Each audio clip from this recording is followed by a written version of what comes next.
Looks like we are on the air. So I'll call this meeting to order at 6:01. Roll call, please. Mayor Pro Tem David Fenn. Here. Councilmember Voigt. Here. Treasurer Patel stated he would be absent this evening. Chair Vanderpool. Here. Vice Chair Sierra. Here. Member Garcia stated he would be absent this evening. Okay. Sorry, and I'm going to add one more name because I'm going to Sure. do this on the next agenda. Okay. I went back and read the municipal code, and technically Director Eustachian is counted for quorum, so I just want to make sure that I include that. Okay. Thank you. That's good to know. I did not know that. All right, excellent. All right, action for any request of excuse. So are there any excused absences that are being requested? Mr. Patel and Mr. Garcia. Yes, so those would be the two. All right. Any adjustments to the agenda?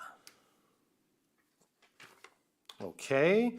Does anybody have a conflict of interest disclosure they would like to disclose now?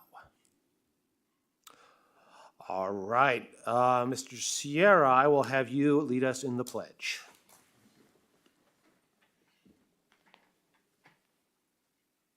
Right hand over your heart, ready, begin. I pledge allegiance to the flag of the United States of America and to the republic for which it stands, one nation, under God, indivisible, with liberty and justice for all.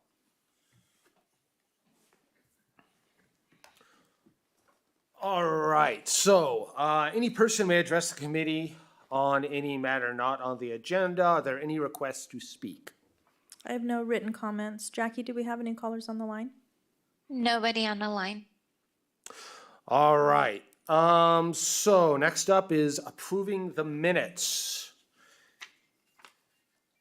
Are there any public comments? I have no written requests. Jackie, any callers on the line? No callers on the line. Okay. Does anybody need time to look at them? I don't. I'll make a motion to approve the minutes dated July 24th, 2023. And I will second. All right. I'll do a roll call. Oh, yeah, roll call. Okay. Mayor Pro Tem Fenn. Yes. Councilmember Voigt. Yes. Chair Vanderpool. Yes. Vice Chair Sierra. Yes. Thank you. All right. Next up is a presentation of GIS, property tax, and CFD information software. I'd like to give Mayor Pro Tem Fenn a few minutes to kind of explain how this came to be Okay. and why you're seeing it here tonight. And then Jennifer will introduce the guest. Fantastic. All right, thank you. So this goes back to, well, for me, this goes way back. I've been selling homes for 24 years and have learned that CFD and Melrose taxes, as the public knows it, is a very confusing system that they don't fully understand. And unfortunately, when they are shopping from new home to new home, they generally get told a tax percentage, and they don't know what that percentage is made up of. And in running for office for city council, and a good number of people I've talked to, especially here in Beaumont, they have mentioned, why are our taxes so high, and so on. And so I've learned that even real estate agents don't have a full grasp of the CFD taxes, or if they do know that they exist, they don't always know what the amount is, and also that it can vary from neighborhood to neighborhood. And so with that, and being assigned to the Finance and Audit Committee, and with help from my colleague David here, is we talked a little bit about what we can do to try to be, I don't want to use the word more transparent, but just more informative, because I believe that the city has everything accounted for properly in terms of tracking the CFD taxes, but wanted to put together a resource for the public and for real estate agents that they can easily go to the city's website, type in an address or search a neighborhood, find out what the property taxes are per parcel, and then have it give a breakdown on those CFD taxes. In many cases, CFDs, when they're issued, they're a 30-year bond. Sometimes they're 40. I've since learned through this process that on my home, I have a 40-year bond, and I didn't even know that. And so but it wasn't 40 years at the time that I purchased the home, so it was changed later through a refinance. And then with the recent efforts of those refinances from the city and with approval from the city council, any recent refinances were not extended on the term. So nobody now is facing, a longer term on that. And so I appreciate the efforts that have gone into that. So with that, a member of the public or a real estate agent can type in the address and then see that breakdown in terms of what the CFDs are, and then I wanted to have another layer added in there of, well, when's the termination date and so forth, and there can be multiple. And so I'll wait for some of it through the presentation and not kind of spill the beans and, steal someone's thunder. But through the committee, we had the idea, and we'd heard that staff was going to hire a GIS analyst, and we thought, okay, great, that'd be great for a mapping tool and so forth. And we knew there was going to be a learning curve for that, and then we find out through our special tax consultant, thank you, that they have a service already, a new one. And so they took the ball running with it. Our committee really didn't have to do much after that, but we did have a presentation with staff, and I was able to attend and see the preliminary, what they're going to present to us tonight, and I was totally excited. And so with that, we'll pass it back to our city manager, or who's introducing? Okay, so we'll pass it to Jennifer, and then I may add some comments to that, but I'm very pleased to what's going to be presented tonight. Great. Oh, thank you. Yeah, we have Shane Spicer with Spicer Consulting. They're our special tax administrator consultant. They have done a lot of the work on getting this all put together. He has a team that are on Zoom, and we're going to go ahead and let them share their screen and introduce each other and get into the presentation. Shane, are you there? I'm here. Can you hear me? Yes, we can hear you. Wonderful. Well, thank you very much, Jennifer, and very much appreciate the kind words, and hopefully we can live up to the expectations laid ahead of us. We're very excited as well for this project, and when we first were engaged at the beginning of the year and recognized that there was an opportunity here to meet this request, we were happy to oblige. We worked diligently to get to this point. It's been 8 months, 8 months of nothing but fun to get here.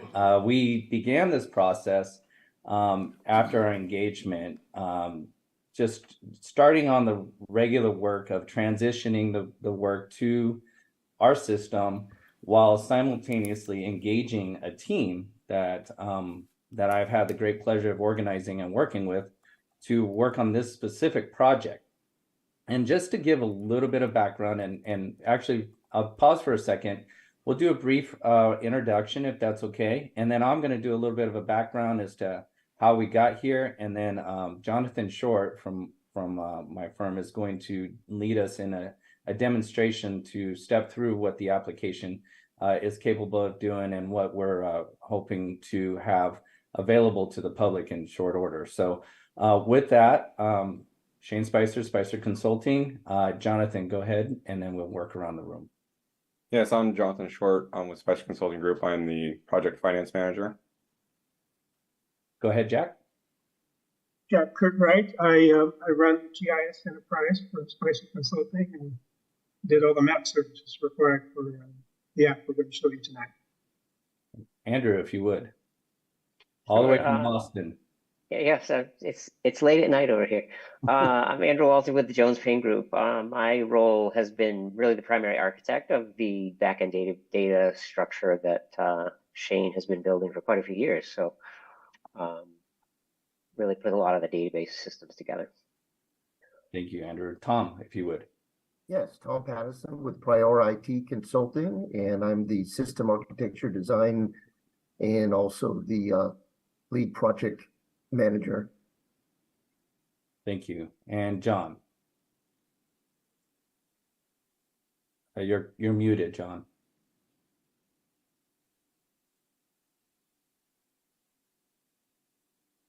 somebody has to do that. So I'll be the one.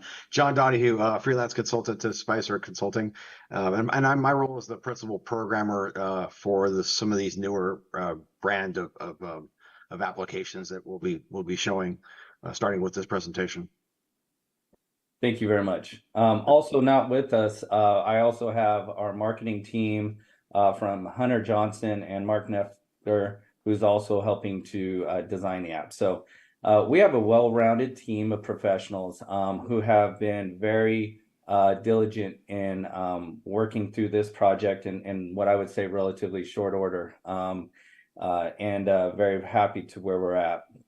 As Andrew had mentioned, we have a proprietary software backend database we call Stacks, which is our engine, which helps us conduct our daily business, allows us to do all these calculations that are, as mentioned, are technical, complex, and vary from district to district.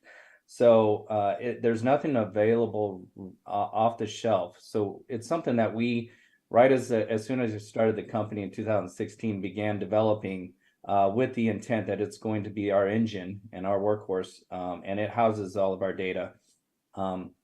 We also had employed a GIS platform very early on as well. As you can recognize, there's a lot of synergy between land-based financing and GIS, and where it basically gives you that visual of what the calculations ultimately are on. And so it's very early on in my career. I've been doing this for 20 years, and I saw the relationship immediately and was able to start employing that service. And I think even Elizabeth can recall back when my prior life working through these districts with the city, and just being able to utilize these technologies to quickly get up and running and be able to do tax enrollments in multiple weeks. Fortunately, we had a few months here. We in December had actually deployed both of these into a AWS server in the cloud, and in doing so, even ahead of getting awarded this work, that provided us the capabilities to get us here, where we're able to marry these technologies and develop an application that we hope is going to be very helpful and useful for the public, for the city of Beaumont. As mentioned, to allow for additional information to be provided. I totally agree. The city has come a long ways in providing very thorough, detailed information to the community, opened up all the books and allow for full transparency. So I'm very happy to be able to just kind of join alliance with that thought and how we were trying to get to this place to present this. We had to do a few things in order to get here besides just engaging the team. We had to transition a lot of data.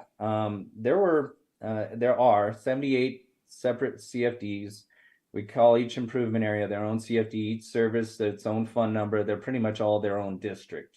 So there's 78 of them, which is quite a large number on 32,000 parcels that we enrolled for fiscal year 23-24 for about 28.3 million. So not only did we have to get this up and running, we had to vet the data, we had to audit the information, we had to work on budgets. We worked very closely with staff at a kickoff meeting in April, just 2 months after getting engaged, in order to try and make sure we were doing all the things that needed to be done in order to take this to council and then eventually get it to the tax rolls 2 months ago. So with all of this, we were able to build the framework of what parts we would need to roll out into an application. But it wasn't just that simple. We actually had to create the architecture. We had to work in unison as a team to bring this into a usable platform that will allow us to access various information, provide good performance, and offer an opportunity to give host an application that will allow for the constituents to access it. And Our anticipation is that after this presentation, we'll be working over the next couple months to hopefully produce a January 1 rollout live to the city to allow for property owners to access it. There are some things that are still in work. Where we've done a great deal of testing the system and working on overcoming it, what bugs there are, but there are a couple of things that are still left to be done to get us to where we feel like we have a end product that's going to be something we can all be proud of. So with that, I'm going to step off the soapbox and I'll turn it over to John Short. And if you can share your screen, we can walk through the demonstration. Shane, can you hear me? Yes. Hey, just one question before we move on. How many parcels did you say that was? It was 78 improvement districts. And how many parcels? Over 32,000. And now that's not meaning that there's 32,000 unique. Each, many of these are in multiple districts. So like there's 561 parcels in 2016-3. We count that as also 561 for public safety and 561 for services. So it's not unique, but they're all standalone charges. And then you had said 28.3 million. What were you referring to there? Total levy enrollment. Okay. To be accurate, it's $28,260,355.20. But who's counting? Perfect. Hopefully you guys are. Yeah. We are. To the penny. To the penny. Thank you. Of course. And by the way, this is interactive. Please feel free to ask any questions as we go through it. We've gone through this, rehearsed it one time, but really, I think the intent is for us to be able to give you that a good feel and sense of what we're talking about here. Go ahead, John. Thank you, Shane, and hopefully everybody can see my screen. So what you have in front of you, this is the application. This is the Stacks Property Finder application. This would be the homepage to the application. So when somebody were to click on our website link from the city's website, this is where they would go. As you can see, it starts off right away at a search by address or search by PIN number, which can be seen over here in the upper right-hand corner. The search by address, right now, you can go on ahead, you type in your street, your house number, your street address, push search, and it'll go to that parcel. Just for, well, we'll get back to that. I'll do it again, so that way you guys can see that I can do the search by address. But there's also search by PIN. So if you actually know your APN, the PIN number is the parcel identification number. Most of you, if you received your tax bills in the mail, you would notice that it either says parcel number or it says PIN number on your property tax bill, and that's what you'd be using as a 9-digit number. So here you'd just go ahead, you would type in, and hopefully I'm not using anybody's PIN number that's here tonight. And type in a PIN number, and then you would push search. After you push search, it would find your address and it would pull up your property information. So up here at the top, I'll just work from the top down. It's going to give you the address of the parcel. So the address is 1659 Sarah Moon Drive, Beaumont 92223. And then again, it reminds you what the PIN number is. That's just in case, if you type in the address, then you get the PIN. If you type in the PIN, you get the address, that kind of thing. So, and then right below it, these are all buttons. So you have a back button. This takes you back to the search, CFD information button, a tax bill button, and prepayments button. So all these buttons, they do something. For the time being, I'm going to skip past this, and we'll come back to them and how they all work. So that way we can kind of further go down the page, and then I'll get back to them. And then we have a disclaimer. If you click on the disclaimer, I'll click on it. It just says the information shown on this page and link pages is from the Riverside County Spicer Consulting Group, is not responsible for the accuracy or timeliness. Then click agree. So right below that is the special tax information. So again, this is done for the city of Beaumont. So we are only going to reflect information that is the city of Beaumont. So You would not see, there's going to be a lot more special assessments or special taxes on people's tax bills besides just the city of Beaumont's. There could be special taxes from, the Unified School District or from the Water District or whatever the case might be. But for here, we're only going to show districts that are administered by the city of Beaumont. So as you can see, there's a small line down here just to note districts shown above are only districts administered by the city of Beaumont. Please refer to the tax bill for all tax line items. So again, tax bill button's right here. It'll take you straight to the tax bill, and I'll show you that in a second. So this particular parcel that I picked up on or I put in for Sarah Moon, it looks like it's in 2 CFDs administered by the city of Beaumont. It is in CFD 93-1 IA8 services and CFD 93-1 IA8. And starting from left to right, what this shows you, it shows you the tax year. So this will always reflect the current tax year. So every year we place taxes on the property tax roll roughly no later than August 10th. So roughly about September is when we finalize, beginning to mid-September is when we finalize everything for the tax rolls, making sure that there's been no changes and everything else. But when we push the final button, then it will reflect the new year. So some of this information will probably be a little bit faster than the county of Riverside, at least for these couple line items, but it should be in line with what the Riverside County office has and for data. Next to it is the fund number. So this is the county identification number, the fund number for each district, and that's there. And you'll see these also on your property tax bills. And then again, the district name. So this is the district name for each one of these districts. It tells you what kind of district it is. This is a community facilities district. If the city were to say had LMDs or something like that, or a CSA, CSA is a county service area and LMD is a landscape lighting maintenance district, it would reflect that information. And then next to it is the special tax amount. So this is the special tax amount associated to that district for that fiscal year. So for example, CFD 93-1 I-8 services has a total dollar amount for this parcel of $393.20 for fiscal year 23-24, which is the tax bill that should have just came out in the mail.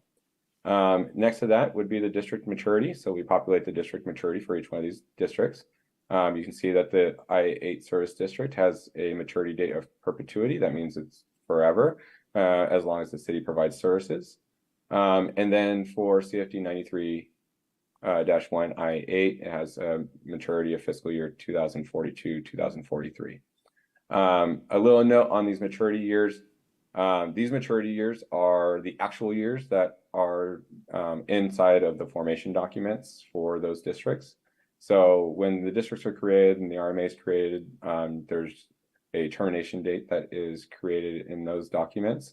And we reflect here the termination date. So in this case for I-8, the termination date would be 2042-2043. This year, I just want to make sure everybody understands, this does not reflect the maturity year for the debt service. The debt service can mature sooner than this. So the debt service schedule could, let's say, mature in 2038. That is possible, and most likely the case is usually it matures before the actual termination year that is placed. And then agency name is the city of Beaumont, because obviously these are all for the city of Beaumont. And then again, like I said, right below it, we put in this little notation that, these were just for the city of Beaumont. If there's any reference, want more information about your whole complete tax bill, then to click on the tax bill button. We also wanted to put down here, if anybody had additional questions, that they could contact us. And this is our 800 number. It goes directly to us. There's always somebody answering the phones at our office between the hours of 8 and 5. If not, you can leave a voicemail. If you leave a voicemail, we are really good about answering or returning all of our phone calls within a 24-hour period. It's one of the things that we try to keep up to speed no matter what, because the property owners do matter. Under that, so those special tax information, down below it is the county parcel data. So this down here is data from the county. So it has parcel number, situs, and we're probably going to change that to address or something like that, but situs just means that's the physical address of the parcel. So again, 1659 Sarah Moon Drive. the county use code, so what the county believes the use of that property is. So they believe it's a single family dwelling. It's then the tax rate area, so that's important for your tax bill. The land value, the improvement value, those are the value amounts that are used in order to calculate your taxes for the ad valorem taxes. And then you have lot size and PUI code, taxability code, the type and the tract. That's just some county data, extra county data that we added in here. And then also off to the right, you can see on a GIS map, you can see this parcel. We can kind of zoom in, zoom out. We can play with it. We can see where it's located in the city of Beaumont. So you can kind of see it's located a little bit to the eastern border of Beaumont. And then going back up to the top, I know we talked about some different buttons. So, you know, if somebody came in, they looked at this, they saw, okay, I'm in I-8 services and I-8, they see their property tax bill and they're like, you know what, I want some additional information about I-8 or I-8 services, but they don't really want to pick up the phone and call us. They could just click on this button, CFD information. So if they click on this button, this would automatically take them back to your city website where you have all of your city information about your CFDs. So they'd be, you know, able to go through this and find any additional information that they might have in regards to their parcel or their district. Oh, before I go on those buttons, sorry, I missed a button. Special tax information. Also, if they wanted to look at just the district, so if they had questions about CFD 93-1 I-8, these are highlighted blue because these are, you can actually click on them and it takes them to a district information page that gives them a little bit more information about the district. So here you can see that there's the district name, the agency, what the district type is. It's a community facilities district. What the district function is. It's a facilities district.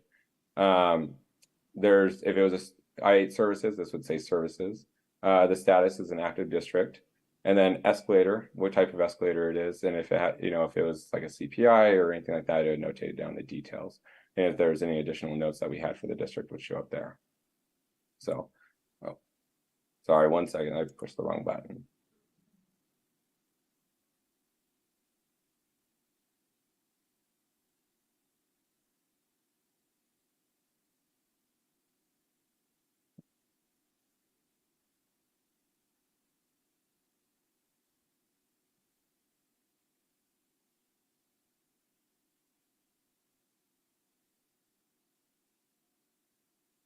All right. And then if you clicked on I-8, it would do the same thing.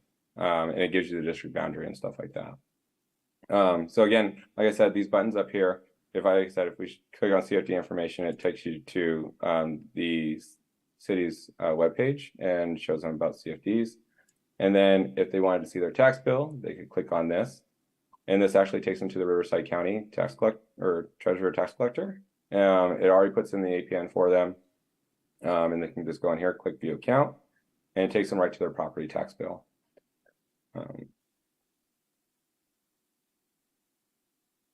There we go. And then you just click view bill detail, and then this would be the actual tax bill for this parcel.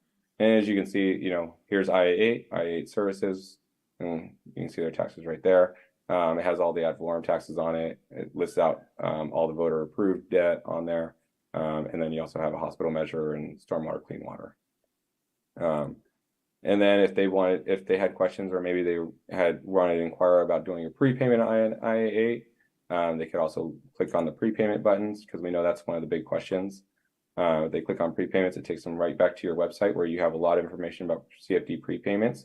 And they can go through the steps, read through how to request a prepayment calculation, what the estimates are, the prepayment estimates folders right there, and everything else. So with that, that's pretty much the application. We go back one more time. I wanted to show you guys how the address thing worked. So Councilmember Jessica, would you mind if I used your address? No, go ahead. You ready? You I have it already. got it already. It's Warland. Yeah, W-O-R. W-O-R.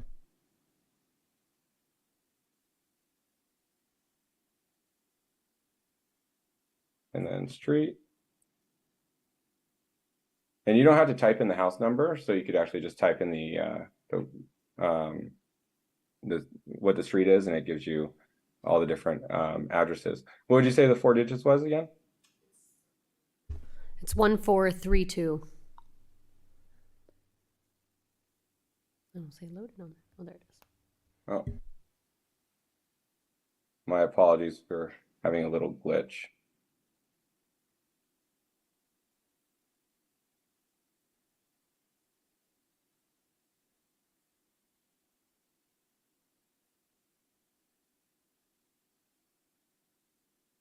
Go ahead, John.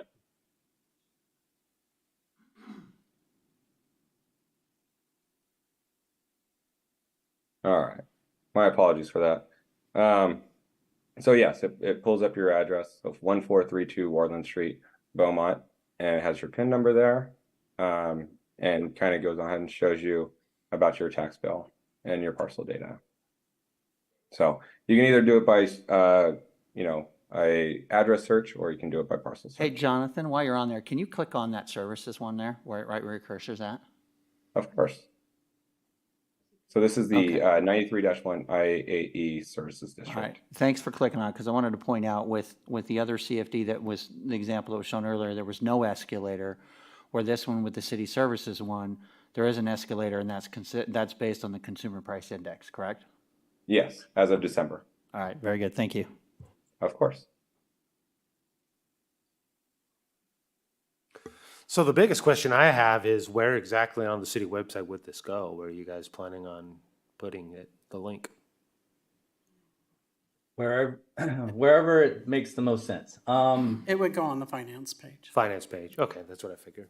Yeah, and that link would, it's intended to launch to the application that we'd be hosting. We also will have this available on our website as well, specific for the city, in case somebody's doing their own homework and come across our name. But yeah, the intent would be to have it on the appropriate location that the city finds that you probably get the most traffic for your constituents. Just also by way of just a little bit of clarity here. So one of the important things to note is that we do also, we're taking a couple things. One, it's data that we're using and we're manipulating to generate the tax amounts that are consistent with the budgets we go through, the formulas that are part of each individual CFD. So we populate that information, but we're also pulling county data that would be relevant. One thing that's noteworthy is that we are precluded from providing additional information beyond either address and parcel number, or we could do owner and parcel number. What we can't do is have them on the same, provide that same information. So we're sticking to addresses and parcel numbers just to ensure that we're maintaining those privacy rights that are part of public information. And you'll notice the county doesn't ever provide that information on the same. So if you ask why APN and why property, those are the reasons why we use those as our keys to pull back the information. So just to give you a little bit of color on that. And then also, we do recognize that we're directing traffic to the county for property tax detail information, which we're not responsible for. So that's the purpose of the disclaimer. But, as you sit there and you think of these different questions that a property owner might have, we deal with it daily.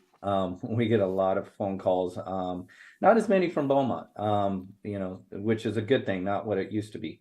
But when these phone calls come through, we know what they're asking, what they're looking for. And so we thought it would, this made the most sense. As was mentioned, we haven't really done much interaction with the city on ensuring that we're providing what you would be looking for. But I think this really does the lion's share of what anybody would be looking for. So with that, happy to take any questions, and looking for feedback, is very helpful for us as well.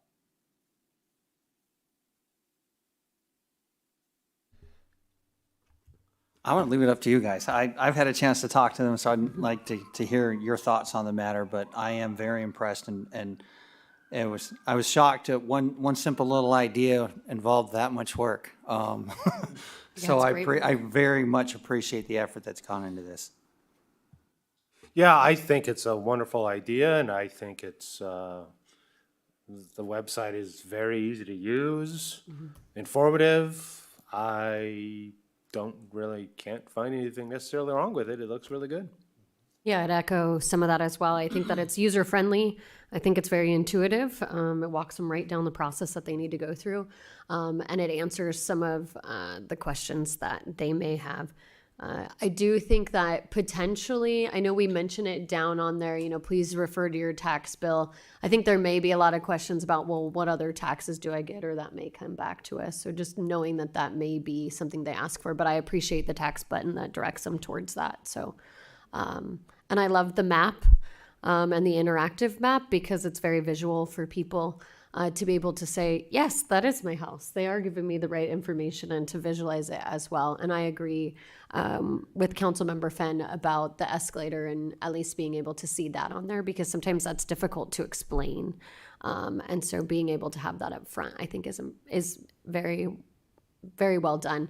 One question I do have is the application formatted to fit on a cell phone or a tablet type thing? Because oftentimes people are asking me this when I'm out in the public. So being able to go to the website, pull it right up on my phone, and then show it and make sure it's formatted for the cell phone would be just one thing that I'd want to make sure we had on that. Absolutely, absolutely. John Donahue, if you want, maybe you can give a little bit without getting too technical, the capabilities that that come with this design. I can't see you. Unmute myself here. There you go. So yeah, I can speak to that a little bit. It is built with a framework that will scale down to a tablet or a phone. So for example, if you were to view this page on your phone, the map would be below the parcel data that's to the left, the table to the left. So it does kind of adapt itself to whatever device that you're looking at it with. So yeah, it's a framework called Bootstrap, and it's very mobile friendly. So that will definitely do that. What was the second part of that question? I'm sorry. No, I think that was it. parts. I just wanted to make sure that would okay. be able to be seen. I think that one of the things I've heard from Councilmember Fenn is being able to realtors to be able to go out and utilize this information. And so I often know they're working off of their phones or on the fly. So I think that ensuring that user-friendly component of that and paying attention to that is amazing. So thank you guys for being forward-thinking in that aspect as well. Appreciate that. If I can add a couple things. I'm sorry, I didn't want to cut anybody off. Oh, no, the only thing I'd throw just to build off that question, could you make an app? How would that work if you were going to make an actual app so that somebody, like a real estate professional, could just bring up? Is that a possibility? How would that work? Well, that would be the next phase. Right, okay. A thought on that. So the city has an app. And so perhaps then maybe we can update our app with just a link to the city's website for that. You got questions on property taxes, click here, and our city app can take them to that. It'll jump to a website, for them, but perhaps we can take advantage of what we already have. Yeah, maybe if it landed on. Yeah, I agree with that. I see a lot of opportunities for us to, enhance this in some areas. One of the things that we're looking at also is adding, there's one document specific to each of these districts that are, they're called the Notice of Special Tax Lien, and it's part of the primary disclosure when you first form the district, and then when you sell the property, it comes with that disclosure information. I know that's something that a lot of property owners and development communities specifically looks for, because they like to run the numbers, see the math. They understand the what goes into that. So there's going to be opportunities for us to add various documents to that district page, but also a note on the tax bill link. I don't know, Jonathan, if you can pull that up. The tax bill on the county website. What is also helpful by getting them directly to this, there are additional links to various agencies to contact them as well, those that we don't have the answers to. And we often help property owners try to navigate through that. And so there's a phone list that's specific for each of these different jurisdictions. Also, ours is included as well, but that'll help them get to the right point of contact, hopefully, that will help answer the specifics they might be looking for say, flood control. So just to let you know, there are a number of other resources, but how to get there is always a challenge. So we're hoping that this helps circumvent some of those headaches that go into it. Just what I wanted to throw out just for some extra comments and is kind of a what's next thing. And so Spicer Consulting will present this to the council, I believe before the rollout date, correct? We'd be happy to do so. Okay. All right. And then I plan to take this to our local board of realtors and do a workshop training class and so forth to help the realtors understand it. And then through some efforts with the city, we've got some ideas on how we can roll this out to the public. Perhaps one of the things we talked about is we can potentially do a computer workshop at the Chattanooga Community Center in one of the side conference rooms and so forth, and let folks come in, by appointment, sit them down in front of a computer, and they can figure that out and go through that on their own. One thing to point out, this doesn't affect every parcel in Beaumont. Just as a general rule, if you live in Beaumont and your home was built in 2000 and newer, then you most likely have these CFD taxes, and this would apply to you. If someone does not have the CFD taxes and they lived on, let's say, Pennsylvania Avenue, and their home was built in the 60s, they're going to type the address in and they're not going to find the information. They can still go to the county and get their tax bill, but they're not going to have a CFD because it doesn't apply to their parcel. Correct. But Jonathan just pulled up one of those so-called parcels, and actually here's what you can see. Yeah, so Magnolia is not in a CFD district, so I see that you've got that pulled up. Right. And you can see that there's no CFD specific special tax info, but there is the detail from the county. And then you can also have access to that tax bill as well to confirm as well. So the application does house all the properties in the city, and then pulls in the CFD specific information for those that qualify. Shane, thanks for the clarification on that. Appreciate it. You're welcome. Yeah, that looks really, really good. Are there any other questions? All right, excellent. Is there any kind of motion or anything that needs to be done? Just a presentation. Okay. Well, thank you for your time. Shane and your team, thanks again very much. We're Thank you, Shane. I'm very, Yes. very happy with this. Excellent. Thank you for the opportunity. We look forward to our next phase. Have a good evening. Thank you. Thank you. Thank you. All right, that looks great. All right, next up, CalPERS pension funding update. So that's Jennifer? Yes, that's Yeah, okay. me. Thank you. So we have actually been working with GovInvest. GovInvest has a pension module that helps the city with actuarial information on the CalPERS unfunded liability, pension status for the city. CalPERS does count a lot on investment returns. And so as those come in each year, it does change, and it can have some impact on the city's budget. So I have invited GovInvest to come do a presentation this evening. They will kind of go through basically what CalPERS is doing, what has happened the past few years, the impact it's going to have and possibly have on future budgets for the city, and what we're kind of talking about as far as how we're going to react to that. So I'd like to introduce Dan. He's with GovInvest. Dan, are you there? I am, and hopefully I've unmuted. I have. Can you hear me? Yes, we can hear you. Yes. Perfect. Okay, so I'm going to go ahead and share my screen here. I'm going to go through a little bit of 101. Just I understand that there may be some new committee members. Just make sure folks understand CalPERS is a multi-employer a pension program. The obligation and liability rests with the agency and not with CalPERS. They're just the administrator. There is the California Supreme Court has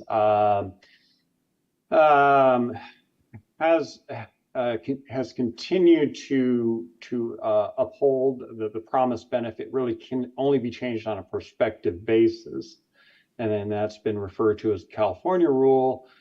So exiting CalPERS is not really a practical option, although it does exist. The termination liability is generally prohibitive. However, it's important to note that that there was a substantial reform to lower the benefits that were first introduced in 2001, or enhanced benefits rather. So while those reform really takes place for those hired after January 1, 2013, it will take time to cycle through and have a substantial impact to the CalPERS liability. And until then, the city really does have to pay attention to both how the liability grows, and that investment income really, of all the demographic and economic assumptions, investment income is the one that's most important.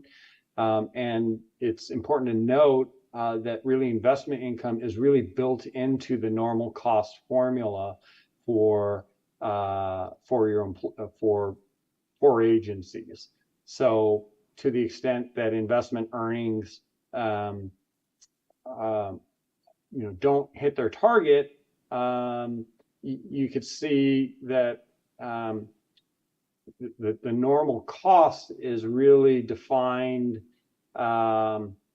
If we take a look through the life of one employee, and as they were making contributions, the normal cost contributions, which would be the additional year of service credit, is represented in black. The investment earnings offset that promised benefit 50 to 60%.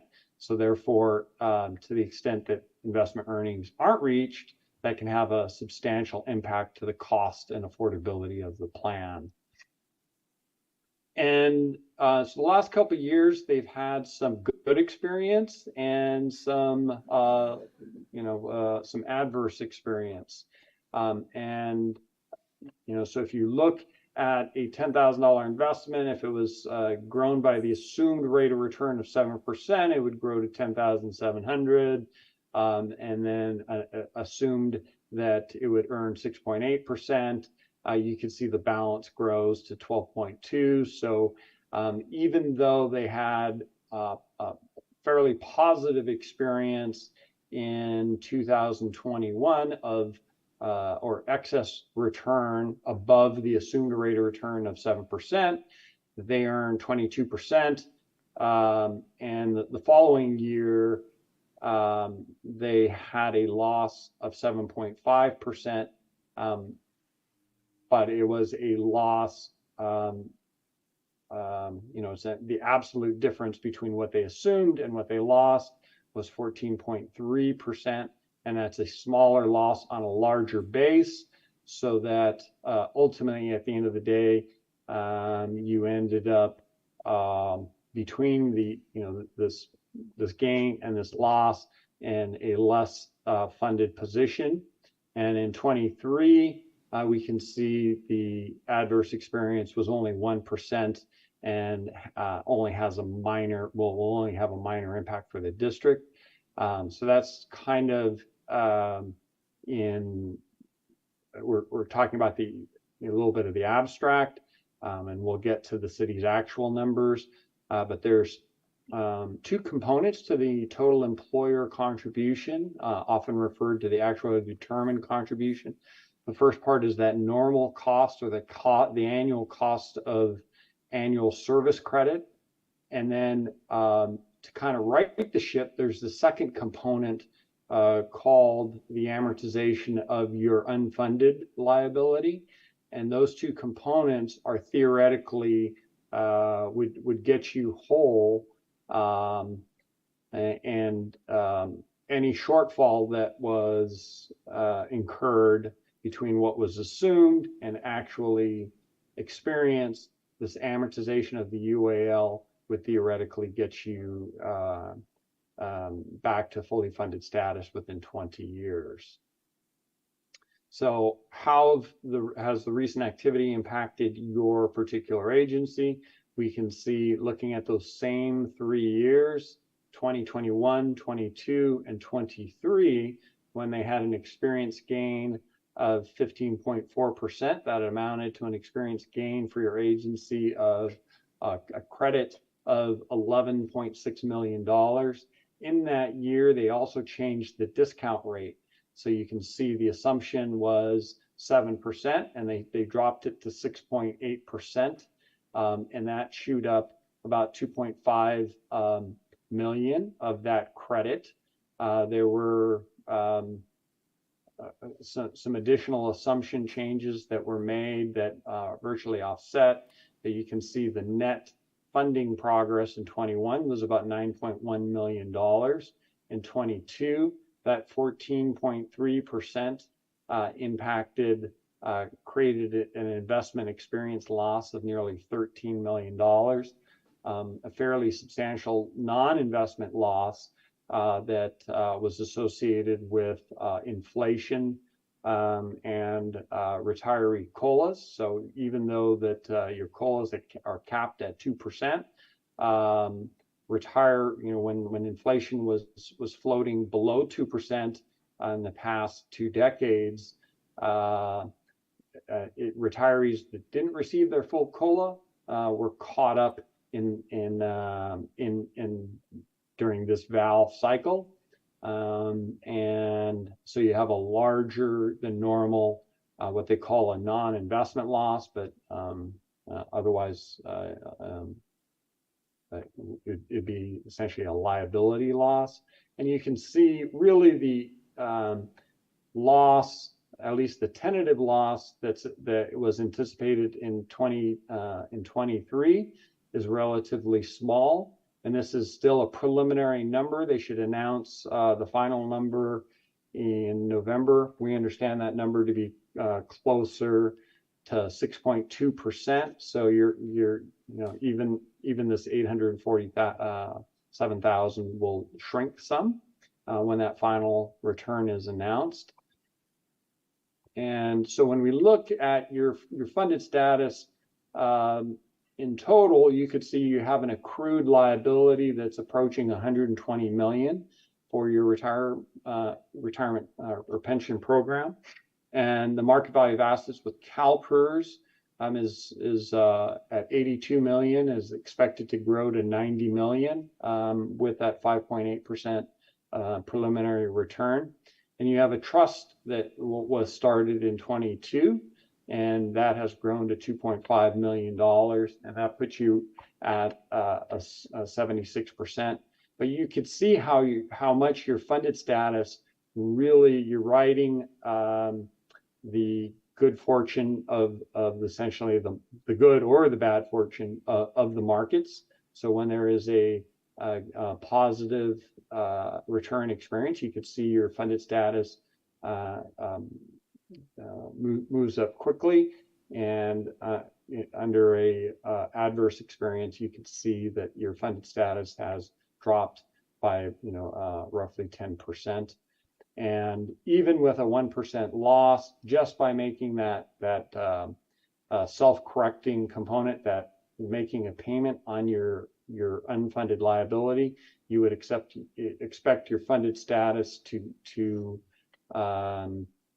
grow by 1 to 1.5%. So between years, you have a slight decline, but it is largely a push between years. As you compare yourself to agencies across California, you can see the average plan for the last 2 years has been settled in about 72%. So you're well above the CalPERS average agency. So when we look at your the impact on your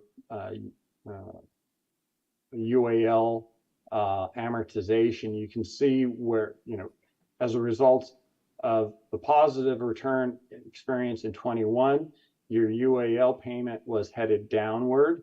And as a result of both the 22 loss compounded by the minor loss in 23, you can see your UAL payment will be moving back towards and likely breaching about $3 million a year for a short period of time, assuming CalPERS begins to earn 6.8% in all years thereafter.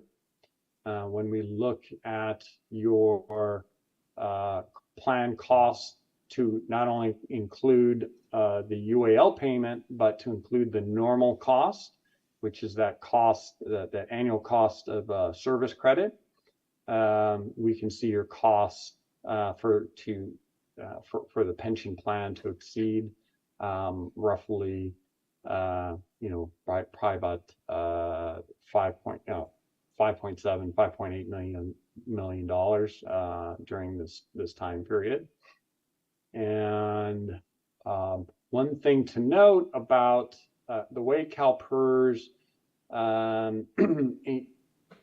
amortizes their investment losses, they really made their policy accommodating to those agencies that may have a balanced budget is razor thin. So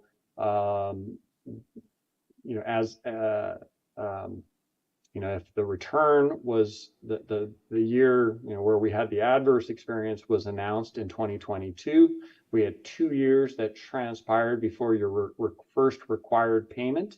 When we were looking at this loss of $12.9 million, that first payment on that 22 loss is not required to be paid until 24-25.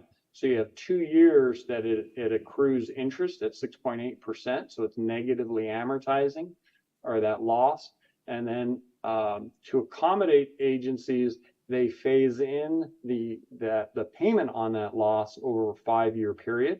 But it's important to note 4 out of those 5 years, it still continues to negatively amortize, because that payment, while it's phased in over a 5-year period, 20%, 40%, 60, 80% of your full payment, that payment isn't covering the interest that's accruing. So you've got you've got 6 years of negative amortization on that $12 million loss. So if we were to take a look at that $12 million, we can see that it's going to continue to grow to almost $16 million. And then you'll actually be making payments on that loss for almost 10 years before, with essentially 0% interest. You'll essentially be paying off the negative amortization during that period. So you can see your balance just skates below the original loss of 12.9 million out in 33, 34.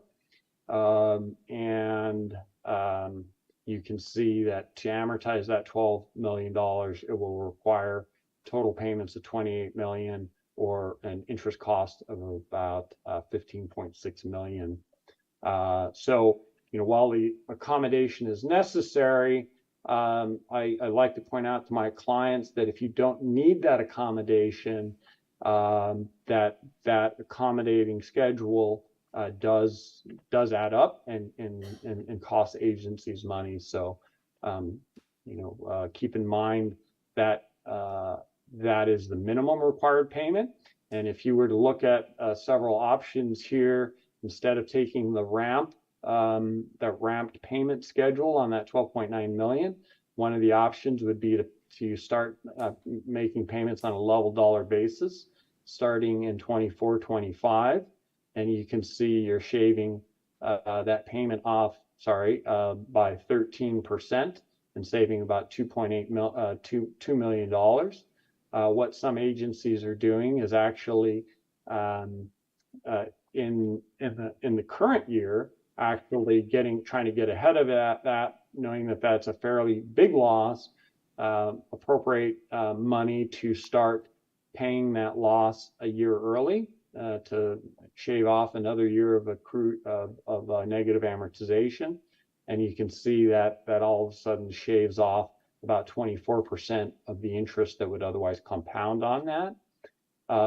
Not everyone's in a position to do that. And then, of course, another option would be to pay any pay any amount that the city had, and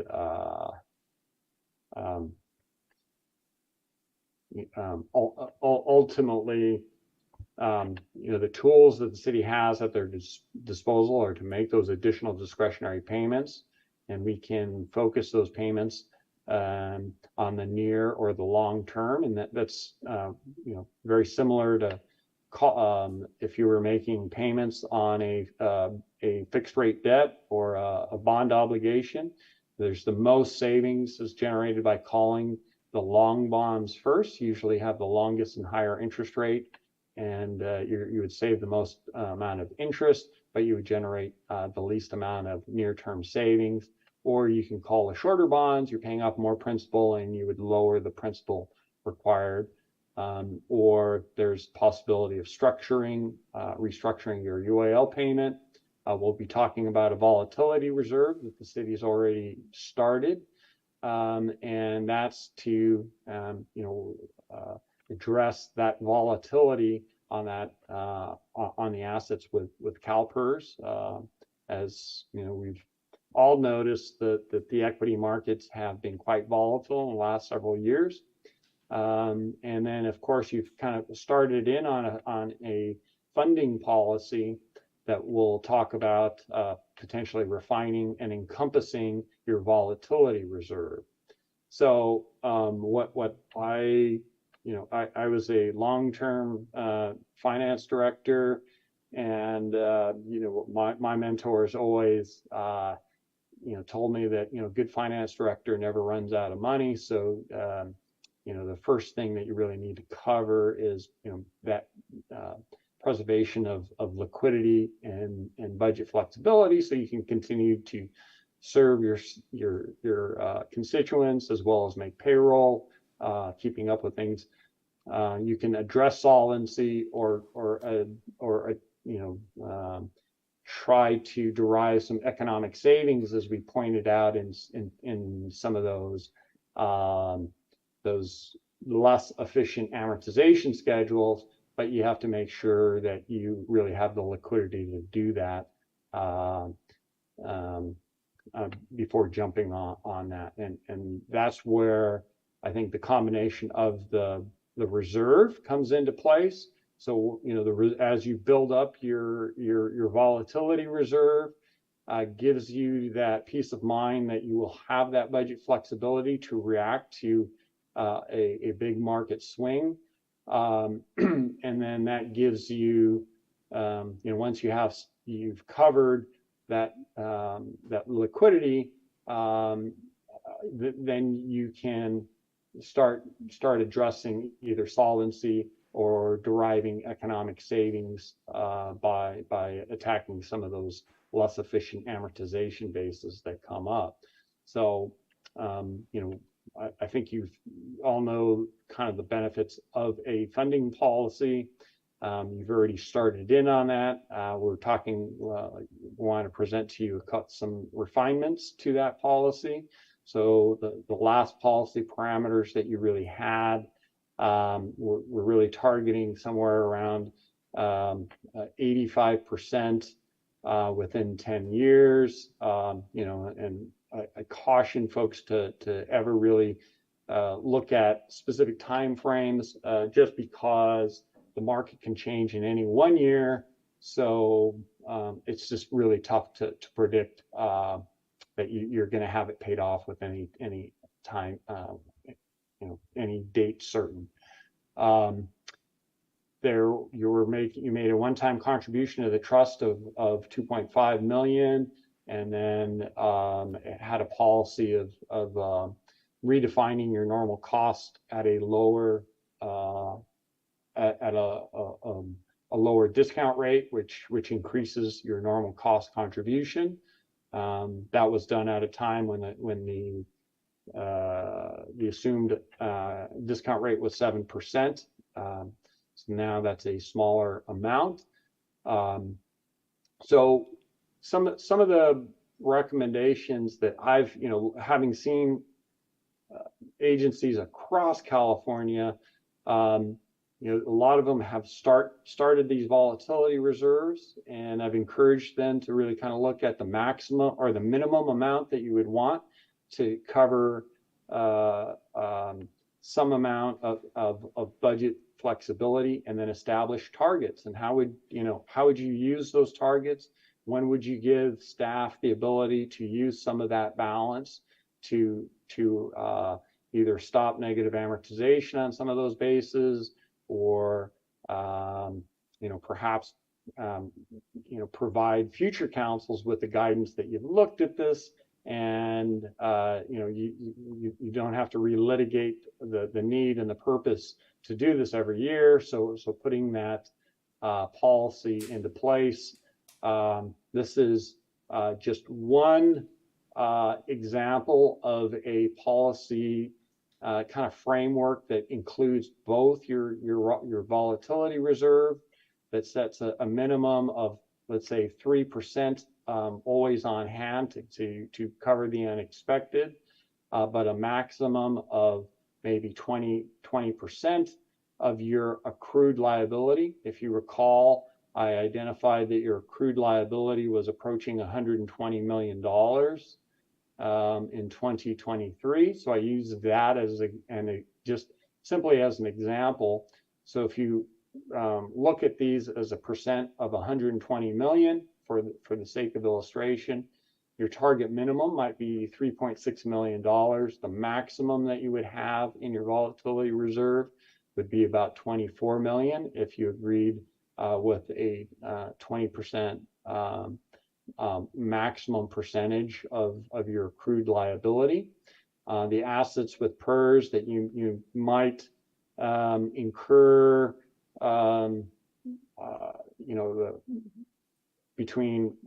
there's a couple reasons on the low end. Your rating agencies may start to question, or at least you'd have to explain a little bit more as your funded percentage with CalPERS starts to drop below 60%, and anything heading towards 65 or 50% starts becoming a red zone.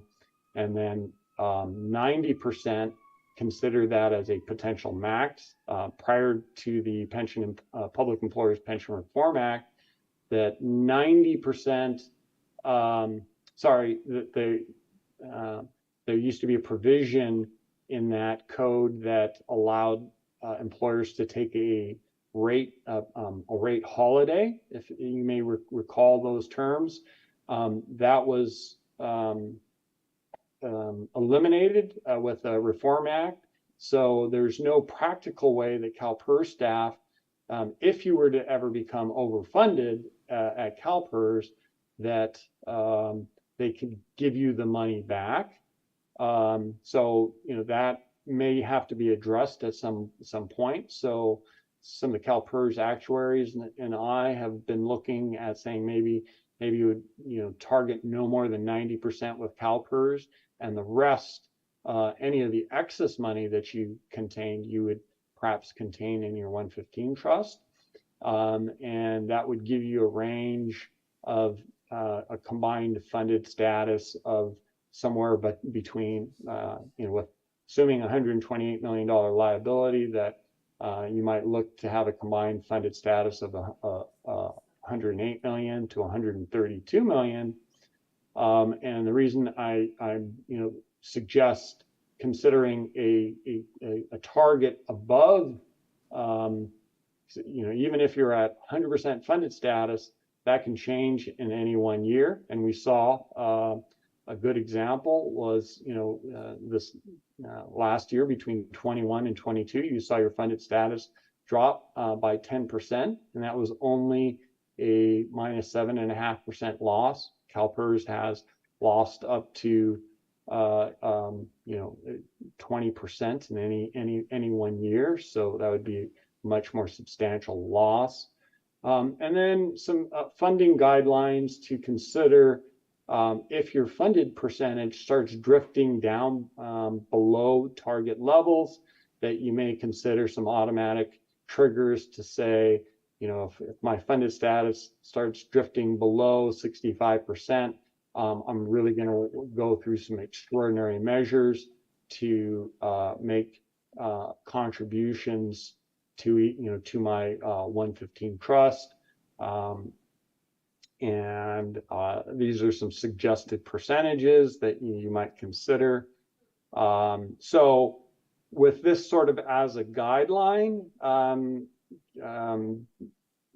don't know if you have some initial reactions, but the next steps would be really for the staff to kind of bring back a written funded policy, and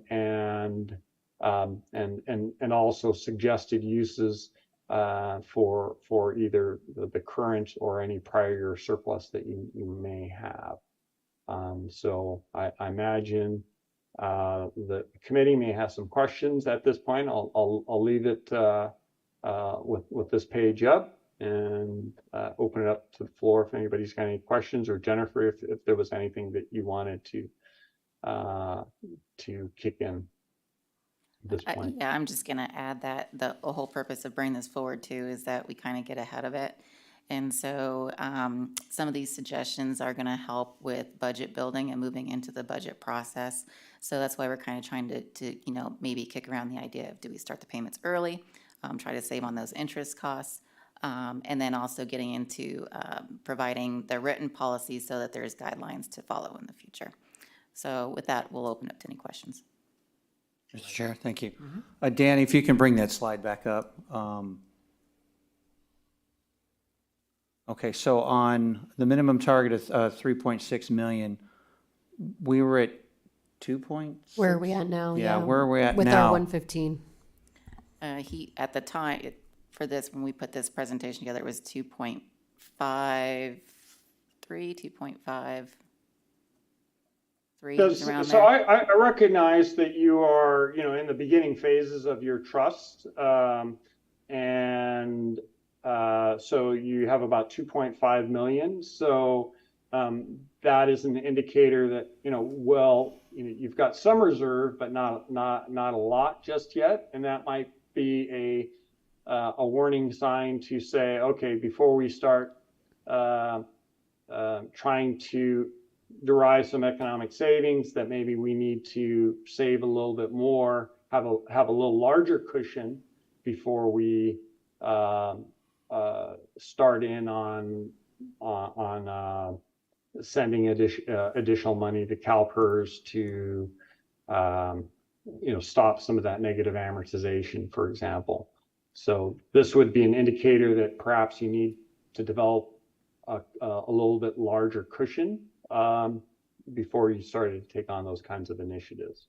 Right, and then in PARS, you'll see in the next report is the investment report. PARS did just have a loss. So there is short-term volatility with the 115, but over the long term, they normally have a much larger gain.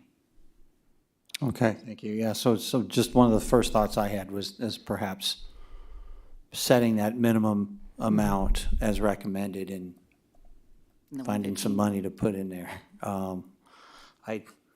I'm probably not the only one that thinks this, but CalPERS just seems like a black hole to me. Early on with another agency, my thought was, if you've got extra money, pay the unfunded liability as much as you can now, but it just seems to not solve the problem sometimes. And so with this trust fund or whatever, we're able to put some reserves there that at least has something accounted for. So if we drop below those minimums amount, or CalPERS says, hey, your percentage is low, it's starting to turn into an orange or a red flag, then we've got some money. Then if we have to then make those payments, we've set it aside. And then we're earning a little bit of interest to help offset any potential losses at the same time. So I'm not sure in terms of, I think the recommendations on the amount. So back to that screen again, if you could, to help me talk through this. Yeah, so for the minimum contribution policy down there on the bottom left, I like that mindset, where it's a plan and maybe gets adjusted in the future for, as things go on. I think everybody learns, as each year goes by. So I like how it's presented there, and just my point would be then just bringing that target minimum on the balance up to the recommended 3%. Yeah, and I think that I would echo that as well. Right now, we're sitting, with our assets with CalPERS being at, 77% is what I think I saw there. So I too would agree that I would like to see us potentially, bring back or recommend to bring back that we look at adding more into the 115 to take us up to that 3% so that we did have the reserves. But since we're still sitting in that 70 to 90% range, then that would give us the ability to kind of hang out in that area. And then I agree with the funding guidelines below as well, that we have some trigger points and that we try to put in some trigger points. Now, I do have a question. So if we fall on this recommended policy, if we fall somewhere between 70 and 90%, then there's really no action, correct? That we just So this would indicate setting aside around 600,000 into your trust. At this point, since it's really intended to really cover both bases. Funded status with Cal, so you're no money needs to necessarily go to PERS, but this would encourage you to start setting money aside to build a bigger reserve. So perhaps this might be an indicator to send about this would be 0.5% of your accrued liability, would be a guideline of what the council might consider adding to your trust in any 1 year until you were, reach, say, 90% between both. So that would be looked at on an annual basis then? Correct. The good thing about the 115 trust too is that if you have economic downturn, something going on with the budget that year, you can also use that to make your regular payments.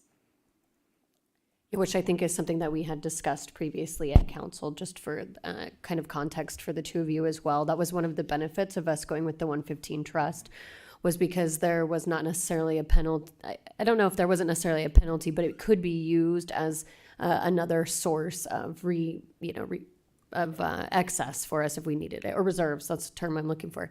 And so I think that was definitely the play in which, taking a conservative approach at that point.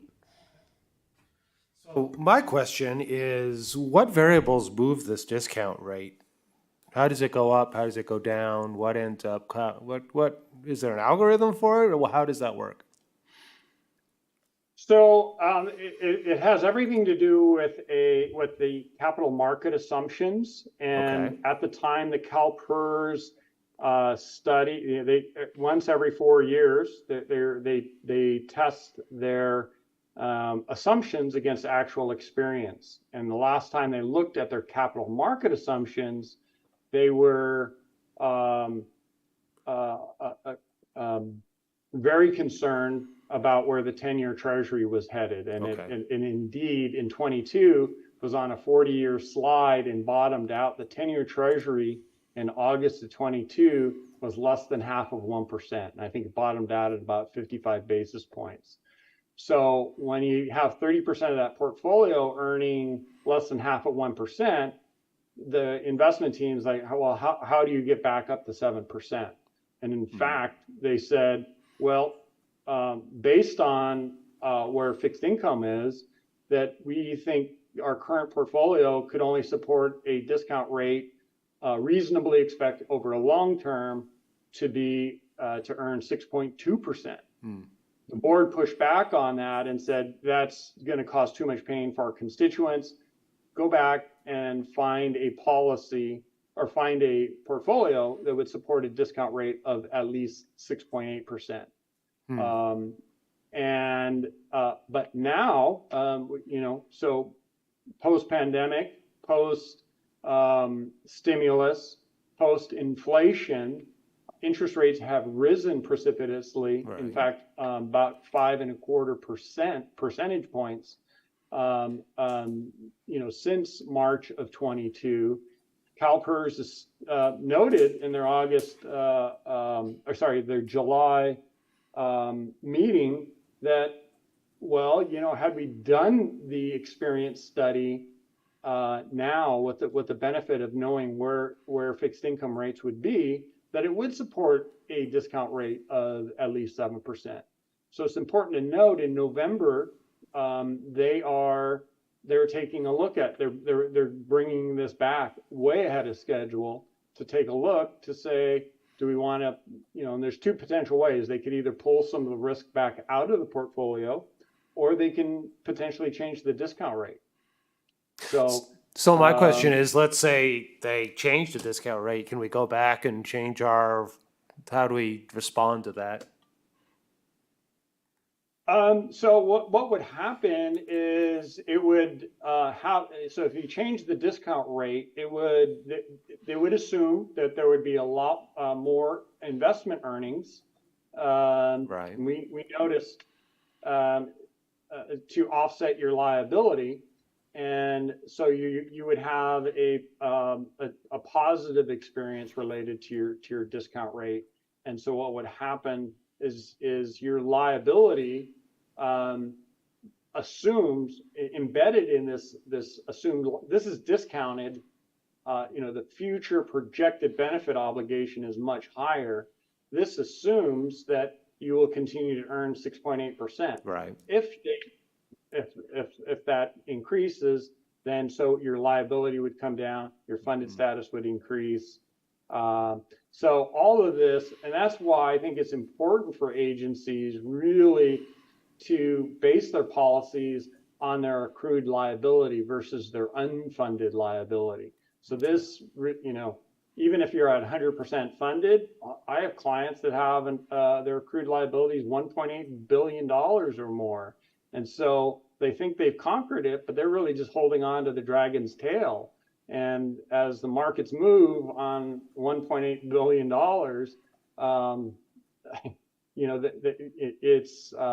they're heavily leveraged against a liability like that. With your liability only being $120 million, and I say only $120 million, it's not going to have likely the impact on your budget. But I think the construct of sort of putting some bookends around some minimum and some maximums, and you notice even on this maximum component of your 115 trust, as soon as you get in excess of it, it's saying, okay, that's enough, and you can start paying down your required, your normal contributions. Right. But so when these volatility reserves were initially created, nobody really thought about, well, when and how would I use them? And so this is an effort to start putting some bounds around there. Okay. And it would be flexible as your accrued liability grows. So would, it give you some targets that are manageable. And I like policies that stand the test of time. So since this is based on your accrued liability, it will grow with you. But somebody made the point, absolutely, with some experience, we may realize that, we need to fine tune that. And, again, this is just a policy that could be overridden by council, but it's a framework to start thinking about how do you manage that accrued liability. Okay, cool. Yeah, I just kind of wanted to throw that out there just to kind of be thinking about that and about, just thinking about that variable if that variable were to change. So just wanted to throw that out there. But thank you for your explanation. You're very welcome. Are there any more questions? Okay. If I can jump in, so does staff have enough direction what to do next? Yeah, I think I do. Thank you. Okay. Thank you, Okay. Dan. Okay, yes, thank you very much. Yeah, thanks, Dan. You're welcome. All right, let's stop here and say public comments. Are there any public comments? I have no written comments. Jackie, do we have any callers on the line?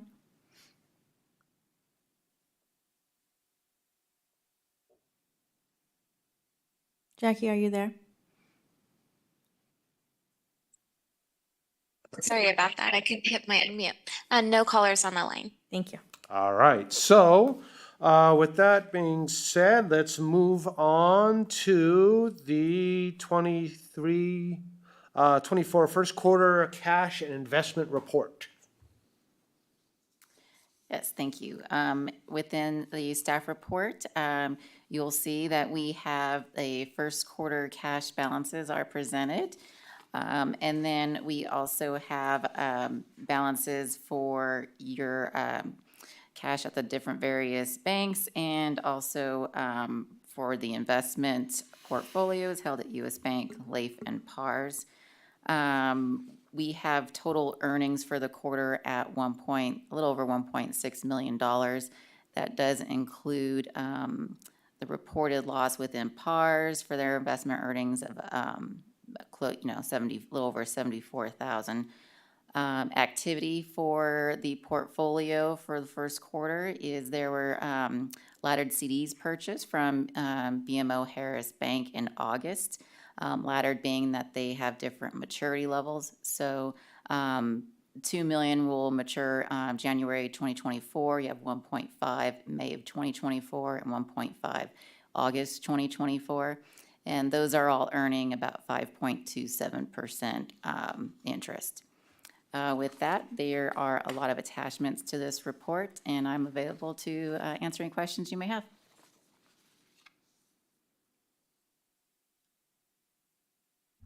I just have one quick question.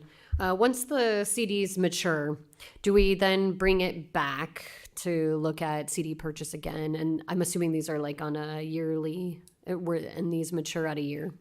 Yeah, so before they'll mature, we'll come back and probably in an investment report and say, okay, these are going to be maturing soon. What do we want to do with them? On all investment decisions, we work with the city treasurer. We're talking to him at the same time and saying, okay, here's what's going on. We review that and review it with city manager and make sure that the plan is good. It also going to depend on what's going on with the market at that time. Great, thank you. And then to piggyback off that question, so if it falls in the guidelines and is agreement with staff and the treasurer, then you just automatically then go in and repurchase another CD and just keep rolling the money forward, correct? Correct. And the reason for getting the CDs was we had probably a little more than what we should have had in our short-term money market funds. So we went ahead and directed them into the CDs just for policy compliance. And so the CDs was a good option because it's offering a great rate at the time.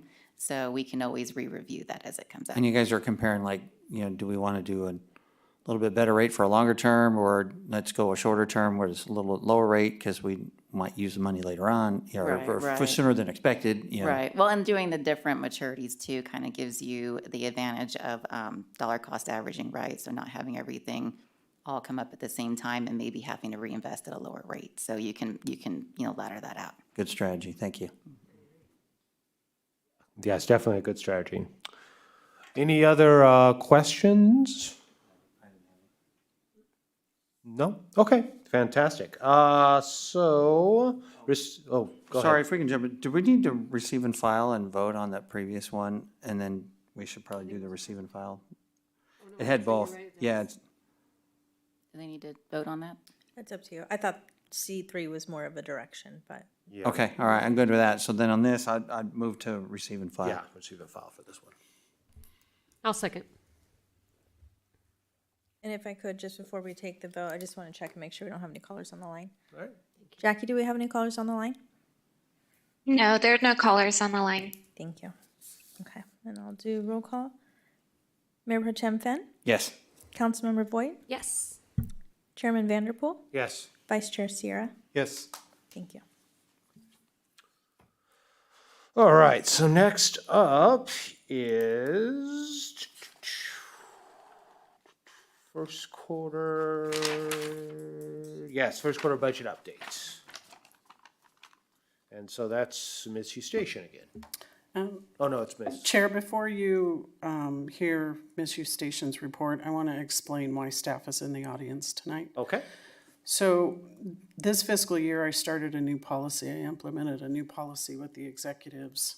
In years past, you've always heard if an account is plus or minus, you've heard the reasons delivered by the finance director.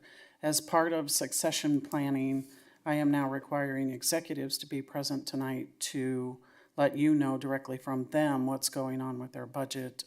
They have the most control over the budget, and they have the most detail and the most information. And so it's important for me and for you that we hear from them as to why there may be an overage or an underage or something that doesn't align with the first quarter budget. And so that's why we have executives visiting us tonight, and you will see them. They are not required to come if their budget is in line with the first quarter spending and revenue. So Okay, thank you for the explanation.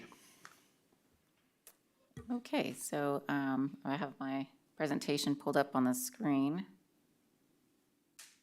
All right.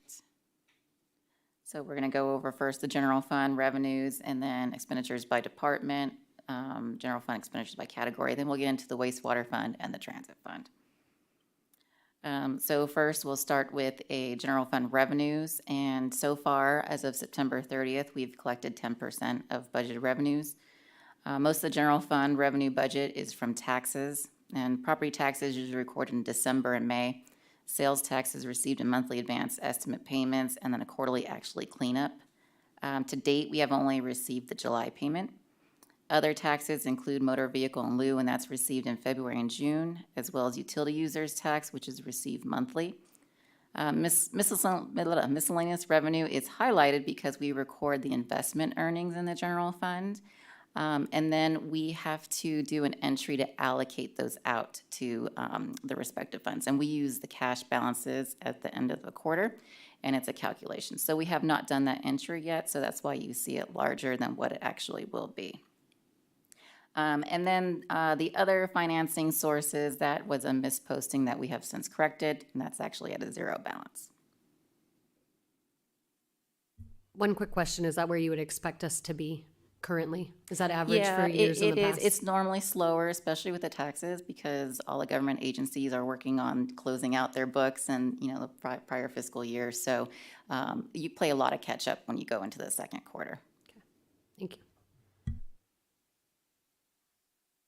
Okay, and then this is the expenditures by department. Any departments that have been highlighted is because there's a range of plus or minus 10% from the 25% we would be at for the quarter. One of the elephants in the room I'm going to address is the fire. What that is it's been difficult to get timely invoices from the county. It's been taking a lot longer, so we had to get an estimate for the fourth quarter. We have since received, so we have to accrue it, right? So that's an actual accrual. When the fourth quarter invoice actually comes in and we pay it, then that goes back down to zero. We have paid that invoice, but it was in October, so this is going only till the end of September, right? Any other department here that is highlighted is just because it's a little off from that plus or minus 10% of the quarter. So So Jennifer, if I can jump in then, so with risk and HR being the largest, you know, percentage there, do we have, here comes Miss Mendoza.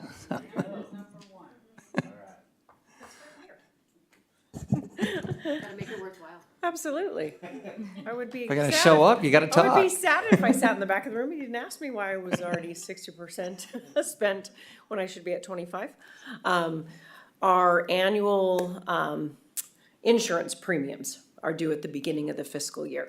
So I immediately authorized a $1.3 million payment to our excess carriers for our general liability annual payment. So that's a big chunk of my budget that gets spent right up front. Are those payments similar to perhaps a personal policy of any sort where you pay the whole year in Pay the advance, whole you year, get a better correct. price? Yes, Very Yes. good, okay. Yep, All right, thank you. you're welcome.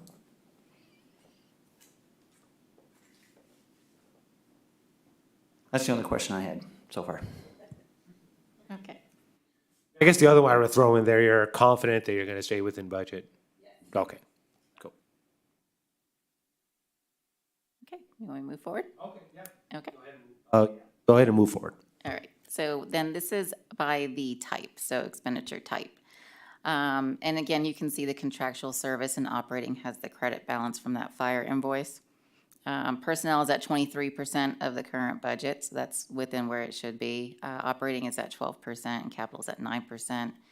And the transfers to projects have been completed. We have listed estimated actuals, but I will say that these are very preliminary because there's just not enough data to really get a good trend line, and so these are very preliminary estimates. When we say transfers of projects, is it the CIP stuff? Yes, Okay. Yes. And so we're expecting monies to be used that just, it's a, correct. So those, Shifted so over. those were any general fund monies that we allocated to projects in this current fiscal year. So we put them into the projects, that way they could get started. okay, thank you.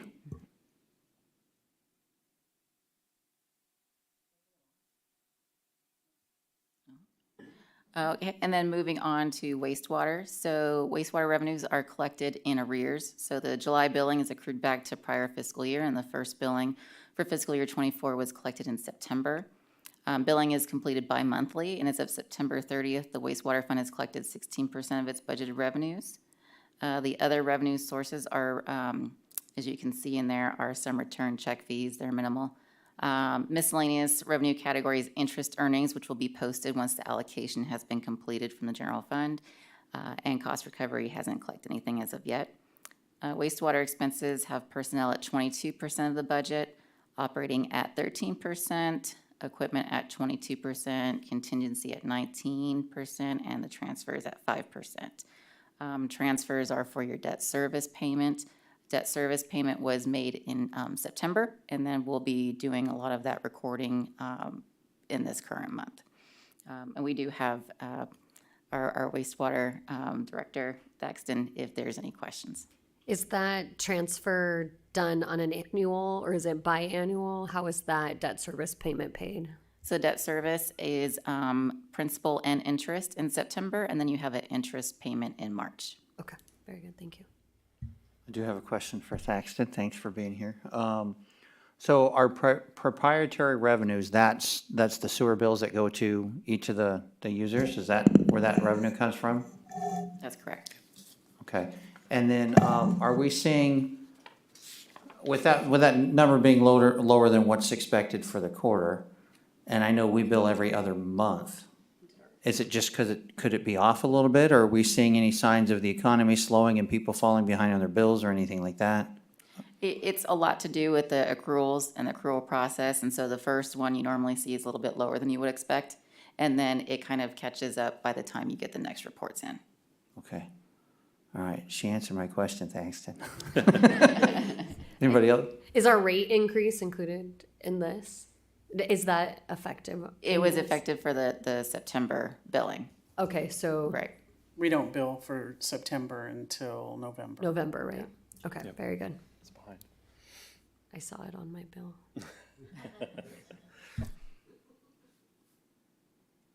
Are we good for Thaxton then? Feels like it's going to be. I'm good. Okay. Yeah. Thanks, sir. Thank you. All right, are there any more? Oh, do you have more? You do Yeah, have transit. then just the Got it. transit Yes. is our last operating Go we ahead. report on. So the transit revenues are at 23% of budget. Taxes collected are Measure A operating assistance, which is quarterly. Intergovernmental is RCTC funding. Miscellaneous revenue is interest and EV charging. And proprietary is fares. Transit expenses are at 19% of total budget, with personnel at 21%, operating at 13%, and the structure not yet charged, and that's the contribution to the facility internal service fund, which we'll be making those first quarter adjustments in October. And with that concludes my report. All right, are there any questions? Okay, then I think, oh. I'll move to go receive ahead. and file. Oh, there we go, that's what I was going to do. I'll second.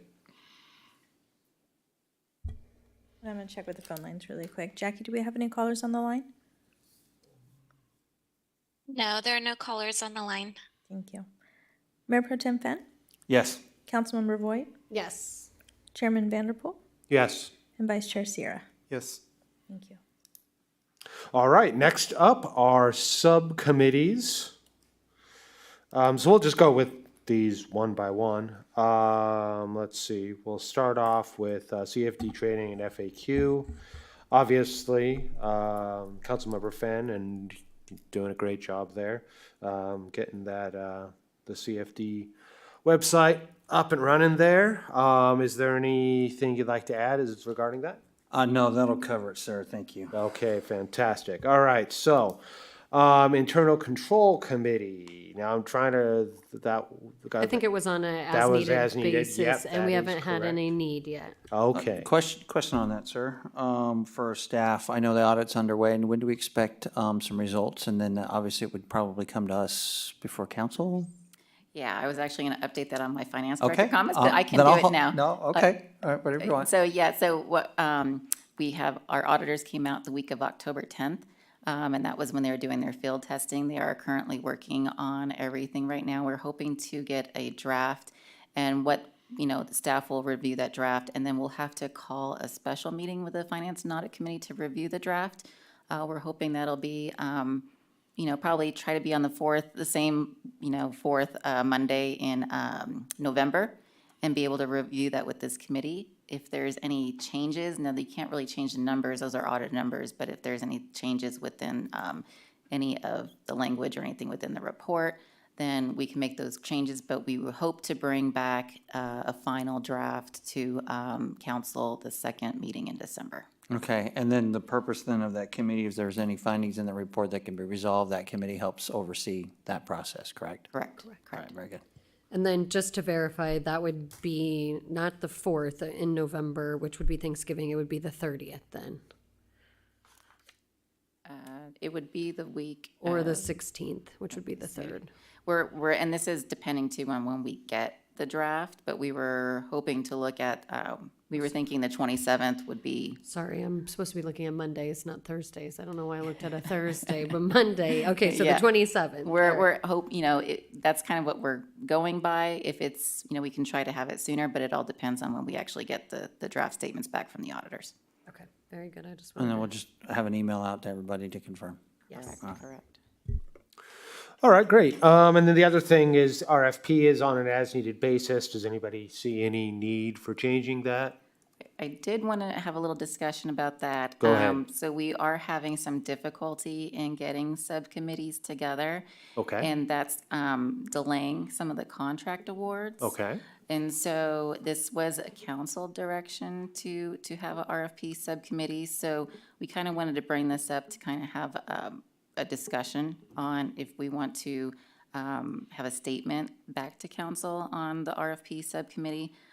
Because it is causing a little bit of delay, and we are going to be getting into doing some projects and things like that coming up forward. And we don't want to have those delays. So we're going to open up that discussion up with the committee. Sure, thank you for letting me know about that. I wasn't aware that that was causing delays and such. Let's just have the discussion, then we can see what we can do about that. Is there anything people like that? I have a question related to that. So can we do it with, so obviously we have staff, and so with you being part of the quorum, can we do it with just one other member? I know we were trying to get two, is that correct? And I know sometimes they're a little short notice and depending on people's schedules, and I want to thank those who have jumped in the past to help out. But sometimes, like myself or maybe even Jessica, we not know what our schedule looks like the next day, so we think we might available and say, sure, throw my name in, and they go, oh, nope, pull my name out because I can't do it tomorrow, or whatever, whatever the meeting is. So I guess my big question is, can we pull it off with one, and do we think council would buy off on that to know that at least a member of the public or a member of this committee, along with staff, took a look at it? And then it's just annotated in the report when it comes to council for any signatures. Do you have it with you? Do you want to read what the council direction was? I don't have it with me. Do you have it, Nicole? The council direction, let me bring some clarity here. So the council direction, it was part of the Stewart Park project discussion at council and the bidding that occurred. Council was very clear in that they wanted the city treasurer to sit in on bids, not public work project bids, because public works projects are under the state code. That the process is very clear with public works projects. We are required to award to the lowest, most responsive bidder. Unless we disqualify that bidder, it's an entire process. And so council was very aware of that. And so this was more for consulting services and maintenance purchases, things like that. Since that time, council has changed the procurement code and authorized the city manager a higher level of purchasing. And so we've slowed down with having to bring contract awards to council. I think for a while, you all were bombarded with requests for RFP review because we had a new procurement and contract specialist, and we were at the beginning of a fiscal year, and the signing authority was a lot lower than it is now. So I don't know that, and Jennifer, correct me if I'm wrong, I don't know that the review is going to be it was almost daily. I think that we were sending out an email. Yeah, it was at least weekly, yeah. Yeah, and thank you, very much for responding. But I don't think it's gonna be as invasive. I think my recommendation is to go back to city council and kind of have the same conversation and ask for clarity from council. Is this still your intent, council? Is this still the direction that you want from the Finance and Audit Committee? And Meaning to have all of the RFPs reviewed. Correct. That need to go to council for contract award. So just to put into perspective, the signing authority for the city manager for maintenance contracts is now $200,000.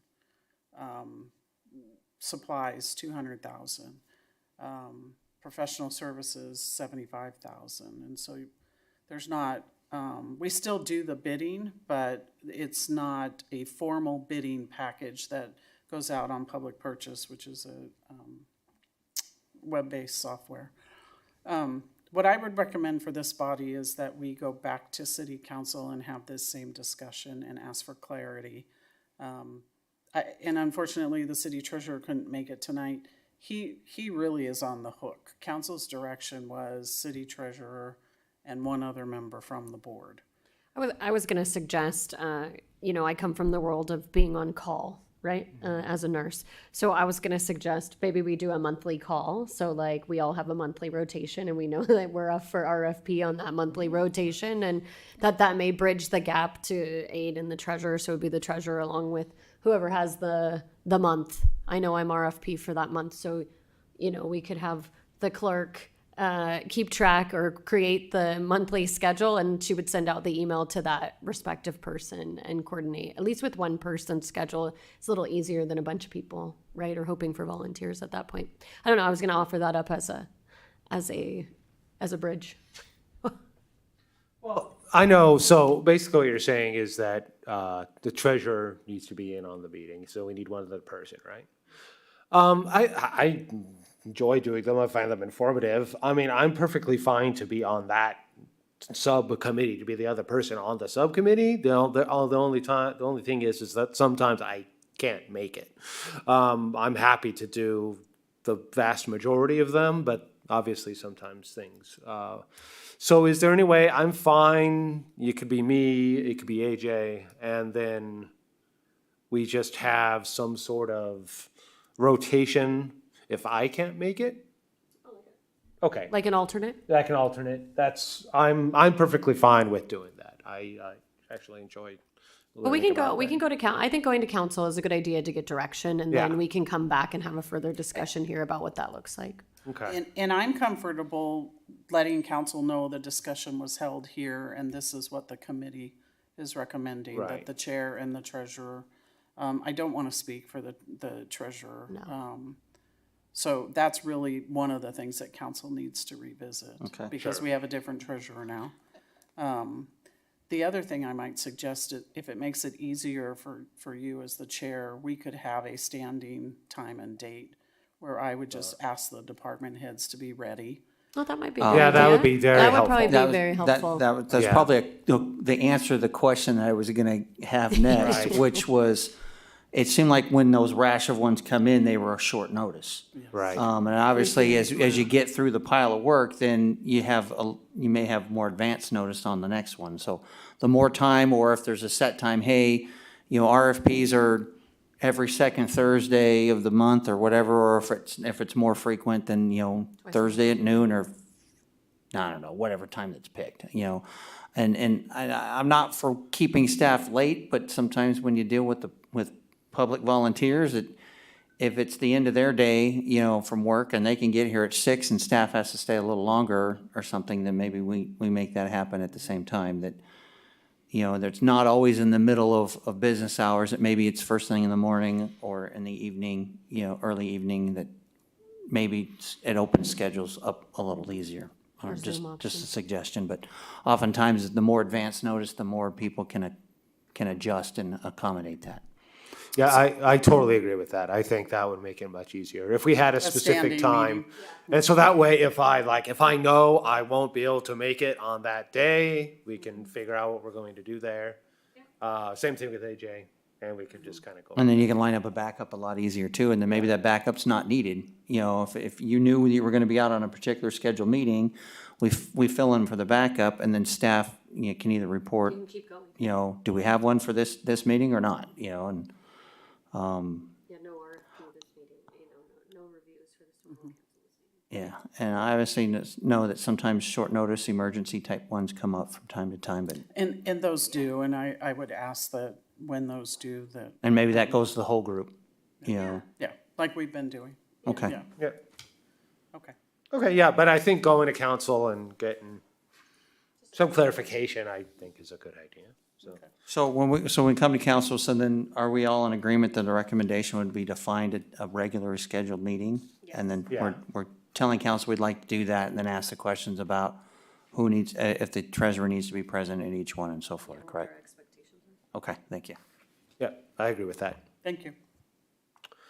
Okay, let's see. Then we'll move on to finance director comments. You already started in, and do you have any more to tell us? No, that was it. Just be prepared for us to email out when we have the draft financial statements, and then to be able to call that special meeting. And that's it. Thank you. I would just ask a question, as this is going to be my first time going through an audit and reviewing all of it. You guys are always very good about allowing us to come in and talk with you ahead of time or anything like that. I would just encourage, Peter, for you as well, you and I being new, that we take the opportunity to sit down with the treasurer and finance and maybe go over it a little bit more so we can ask those questions and dig in. But I want to encourage you to do that as well. Thank you very much. Yeah. All right. With that being said, I guess we will adjourn 7:55. Thank you all for Thank you. attending.